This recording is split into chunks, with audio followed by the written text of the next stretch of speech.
Good morning girls. हम बच्चे काम पर जा रहे हैं, कविता पढ़ रहे थे।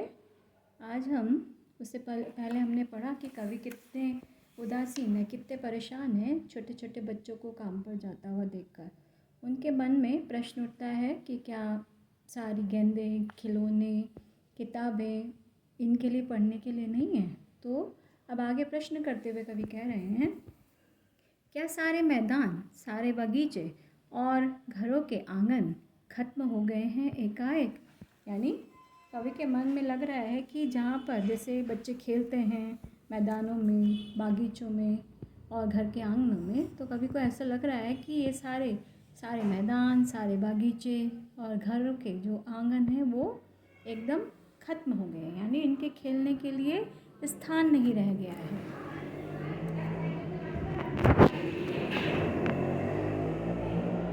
तो फिर बचा ही क्या है इस दुनिया में। कितना भयानक होता अगर ऐसा होता। भयानक है, लेकिन इससे भी ज़्यादा भयानक यह है कि है सारी चीज़ें हस्बा मामूल, पर दुनिया की हज़ारों सड़कों से गुजरते हुए बच्चे, बहुत छोटे छोटे बच्चे काम पर जा रहे हैं। कवि कह रहे हैं तो फिर बचा ही क्या। यानी सारे खेल, खिलौने, किताबें सब क्या हो गए हैं, नष्ट हो गई हैं, या भूकंप में जो इमारतें थी स्कूल की वो नष्ट हो गई हैं। तो कवि के मन में हो रहा है कि तो फिर बचा ही क्या है इस दुनिया में। यानी ऐसी कोई सी वस्तु बच्चों के लिए नहीं बची है। ये कितना भयानक होता यदि एक भी चीज़ बची हुई ना होती, तो वो कितना भयानक होता। लेकिन कवि कह रहे हैं कि इससे भी ज़्यादा भयानक यह बात है कि सारी चीज़ें हस्बा मामूल कहते हैं पहले ही जैसी हैं। यानी कोई भी खिलौने, कोई भी गेंद, कोई भी किताबें, कोई भी विद्यालय लुप्त नहीं हुआ है, बल्कि वो सब अपनी जगह हैं। लेकिन फिर भी ऐसे मासूम, ऐसे गरीब परिवार के हजारों लोग दुनिया में जो हैं, वो छोटे छोटे बच्चे, मासूम बच्चे जिनकी खेलने पढ़ने की उम्र है, वो काम पर जा रहे हैं। यानी ये सबसे बड़ा दुख का कारण है कवि के लिए कि जो छोटे बच्चे हैं वो काम पर जा रहे हैं। आपने भी देखा होगा होटलों में या बस स्टैंड पर, दुकानों में छोटे छोटे बच्चे काम करते हैं। ठीक है, तो ये छोटे अब हमने कविता पढ़ ली है, अब इसकी एक्सरसाइज करते हैं। कविता की पहली दो पंक्तियों को पढ़ने या विचार करने से आपके मन मस्तिष्क में जो चित्र उभरता है उसे लिखकर व्यक्त कीजिए। यानी आपको बताना है कि जो ये कविता आपने पढ़ी है, तो आपके मन में बच्चों के प्रति कौन सी तस्वीर उभर कर आई है, चित्र उभर कर आया है। तो कविता में जो पहली दो पंक्तियां हैं, कोहरे से ढकी सड़क पर बच्चे काम पर जा रहे हैं, सुबह सुबह बच्चे काम पर जा रहे हैं। इन पंक्तियों में मेरे मन में बच्चों के प्रति कौन सी भाव आया, उनके प्रति करुणा का, और जो हमारे देश की व्यवस्था है उसके प्रति क्रोध की भावना उठती है कि सुबह सुबह सर्दी में, कोहरे में बच्चे घर में होने चाहिए। उस उम्र में उन्हें खेलना चाहिए, स्कूल जाना चाहिए, पर ये कितनी विडंबना है कि उन्हें काम पर जाना पड़ रहा है। तो ये क्या है, हमारे देश की जो समस्या है कब हल होगी। ठीक है। दूसरा प्रश्न है, कवि का मानना है कि बच्चों के काम पर जाने की भयानक बात को विवरण की तरह न लिखकर सवाल के रूप में पूछा जाना चाहिए कि काम पर क्यों जा रहे हैं बच्चे। कवि की दृष्टि से उसे प्रश्न के रूप में क्यों पूछा जाना चाहिए।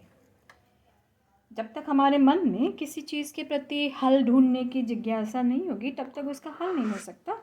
ठीक उसी प्रकार यहाँ पर कवि ने कहा है कि बच्चों का काम पर जाना एक सामाजिक और आर्थिक विडंबना का जीता जागता क्या है, उदाहरण है। आज के बच्चे कल के क्या हैं, भावी नागरिक हैं, यानी भावी भविष्य हैं। इन बच्चों का इस तरह से जो अमानवीय दशाओं में क्या कर रहे हैं, ये मजदूरी करने को सामान्य बात मानकर जानकारी भर नहीं देना चाहिए, बल्कि इसके प्रति गहरा लगाव और चिंता दिखानी चाहिए कि ऐसा क्यों रहा। यानी ये जो बाल मजदूरी है, बाल श्रम जो है, उसके प्रति हमें जागरूक होना चाहिए और उनके प्रति कार्य करना चाहिए। सुविधा, प्रश्न नंबर 3, सुविधा और मनोरंजन के उपकरण से बच्चे वंचित क्यों हैं? यानी जो गरीब परिवार के बच्चे हैं उनके लिए ना तो मनोरंजन है और ना ही उनके खेलने कूदने के कोई भी साधन है, तो वो ऐसे बच्चे वंचित क्यों हैं?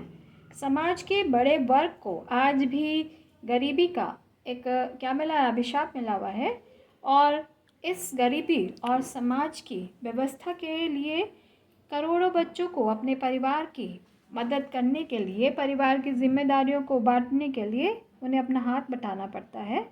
न चाहते हुए भी उन्हें क्या करनी पड़ती, मजदूरी करने के लिए वो क्या है, लाचार हैं।